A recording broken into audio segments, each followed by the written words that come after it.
નમસ્કાર મિત્રો, આજના સમાચારોની અંદર ખેડૂતોને આવક વધી, રેશન કાર્ડ ધારકોને ખુશખબર, આધાર કાર્ડ ઉપર 50,000 રૂપિયાની લોન, પાક ધિરાણ લોનમાં નવું આધાર કાર્ડ બનાવવું અઘરું પડશે, પેટ્રોલ ડીઝલ સસ્તું, સામાન્ય માણસોને 10,000 રૂપિયાની સહાય, સોના ચાંદી થયું સસ્તું, 450 રૂપિયામાં ગેસ સિલિન્ડર અને આજના સૌથી મોટા ખેડૂત સમાચાર. મિત્રો, દરેક સમાચાર દરેક માહિતી જણાવું તે પહેલા જે પણ મિત્રો આપણી ચેનલ પર નવા આવ્યા છે તેમને ખાસ વિનંતી કરીશ કે ચેનલને સબસ્ક્રાઇબ કરી દેજો. તો આજના પ્રથમ સમાચારની વાત કરવામાં આવે તો ત્યારબાદ મહત્વના સમાચારની વાત કરવામાં આવે તો મિત્રો, સોના ચાંદી થયું સસ્તું, એટલે કે આજે 22 કેરેટ 10 ગ્રામ સોનાના ભાવ 1,000 રૂપિયાનો ઘટાડો થયો છે. તે સાથે નવો ભાવ 72,050 રૂપિયા થયો છે, જ્યારે ગઈકાલે તેમનો ભાવ 73,050 રૂપિયા હતો, જ્યારે 24 કેરેટ 10 ગ્રામ સોનાના ભાવ 1,090 રૂપિયા ઘટાડો થયો છે. તે સાથે નવો ભાવ 78,600 રૂપિયા થયો છે, જ્યારે ગઈકાલે તેમનો ભાવ 79,690 રૂપિયા હતો. તેમજ આજે ચાંદીના ભાવમાં 500 રૂપિયાનો ઘટાડો થયો છે. તે સાથે ચાંદીનો નવો ભાવ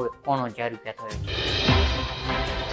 ત્યારબાદ સામાન્ય માણસોને 10,000 રૂપિયાની સહાય, એટલે કે ગુજરાતના દરેક ખેડૂતો, મજૂરો અને મધ્યમ વર્ગના પરિવારો માટે ગુજરાત સરકાર આપ્યા રાહતના સમાચાર. હવેથી જનધન યોજના ખેડૂતો, મજૂરો અને મધ્યમ વર્ગના પરિવારો માટે 10,000ની બેંકમાં ઓવરડ્રાફ્ટ આપવામાં આવે છે, જ્યારે 10,000 રૂપિયાની સહાય મેળવવા માટે જનધન બેંક એકાઉન્ટ હોવું ફરજિયાત છે. જ્યારે પહેલા આ યોજના હેઠળ 5,000 રૂપિયાની સહાય આપવામાં આવતી હતી, તેને વધારીને હવે 10,000 રૂપિયા કરવામાં આવી છે.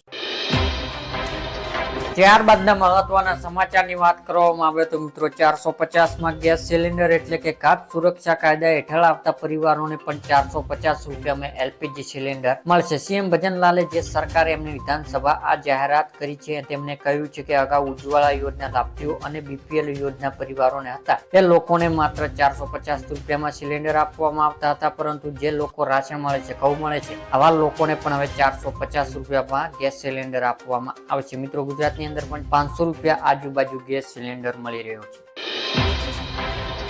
ત્યારબાદ મહત્વના સમાચારની વાત કરવામાં આવે તો મિત્રો, પીએમ કિસાન યોજના મળશે વધારે પૈસા, એટલે કે પ્રધાનમંત્રી કિસાન સન્માન નિધિ યોજના લાભાર્થીઓ માટે મોટા સમાચાર છે. એટલે કે 18મા હપ્તા પછી 19મા હપ્તા રાહ જોયેલા લગભગ 9 કરોડ ખેડૂતોને જલ્દી સારા સમાચાર મળી શકે છે, કેમ કે મીડિયા કરતા વહેલા અનુસાર મોંઘવારી જોતા કેન્દ્ર સરકાર દ્વારા પ્રધાનમંત્રી કિસાન સન્માન નિધિ હપ્તો વધારવા પર વિચાર કરી રહી છે. સરકાર ટૂંક સમયમાં કિસાન સન્માન નિધિ યોજના હેઠળ ખેડૂતોને આપવામાં આવતી વાર્ષિક 6,000 રૂપિયા રકમ વધારી શકે છે.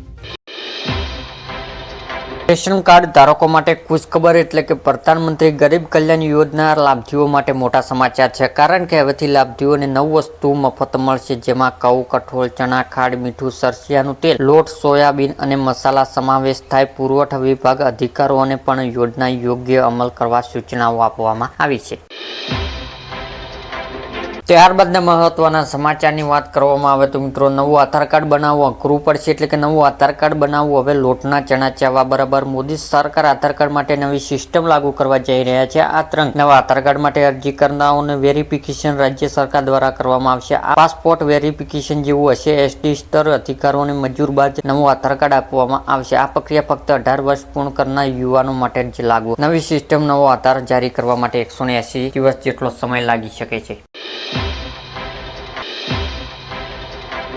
ત્યારબાદના મહત્વના સમાચારની વાત કરવામાં આવે તો મિત્રો, ખેડૂતોને આવક વધી, એટલે કે જ્યારેથી કેન્દ્ર નરેન્દ્ર મોદી નેતૃત્વ હેઠળ ભાજપ સરકાર ઘડવામાં આવી રહી છે, ત્યારથી જ ખેડૂતોને આવક વધારો કરવા માટે ઘણી બધી યોજના અમલ મૂકવામાં આવી છે. કેન્દ્ર સરકાર દ્વારા ખેડૂતોને આવક વધારો કરવા માટે સબસિડી લઈને પાક ઉગાડવા માટે 3 હપ્તા 6,000 રૂપિયાની સહાય સુધી તેમજ કૃષિ ક્ષેત્ર જોડાયેલા દરેક ક્ષેત્રોને આગળ વધારવા માટે કામ કરવામાં આવી રહ્યું છે.